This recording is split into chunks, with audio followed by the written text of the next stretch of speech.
Great, so what we covered was, for this MVP that we're going to be focusing on now, we identified together on sticky notes the roles or actors impacted. And once we've done that collectively, we agree a consolidated list and we prioritize them based upon who's going to need the most functionality or who's going to use it the most, a combination of those two factors. Normally not a difficult thing. And this doesn't have to be perfect, it's just a rough idea so that we start in most important actors' roles, the most relevant actors' roles first, and not with the CEO. Okay, what we did then is we identified the features that will be required if the solution is going to be functioning in the marketplace for the different actors and roles. And we saw that it's got this kind of a shape because we're going down towards the person that's going to probably have the least capability needed.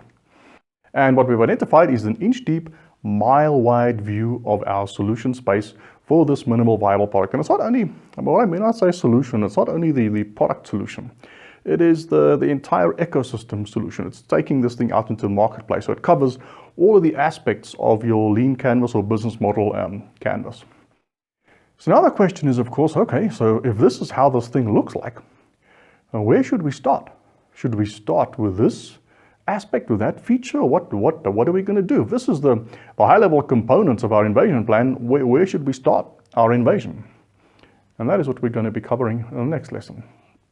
So what have we applied here in terms of strategy and tactics for invading the future? We certainly, we're heading towards now sort of mass of force and an economy of force. Why is that? Because we're identifying a minimal viable product. We're not going to try and take the Rolls-Royce into the market. We're trying to identify where the best place is to strike right now and strike and then get feedback from engaging in that battle. So the minimal viable product to prove viability, feasibility, desirability, feasibility, and viability. And this is what the nature of a minimal viable product is all about. And we're having simplicity because we're not going into consultative sessions, getting a business analyst to go and speak to one group and hearing what they are saying about this and speaking to the finance people, what they think might be needed, then speaking to compliance people, what they think might be needed, then speaking to marketing and sales. And this takes weeks and weeks and weeks to set up all these different discussions, diaries being full and whatnot, and travel if it's necessary and so forth. And then we collate everything, we type it all up, and then we send it out for comment and wait for comment and collate all of the comments and so forth. It takes forever.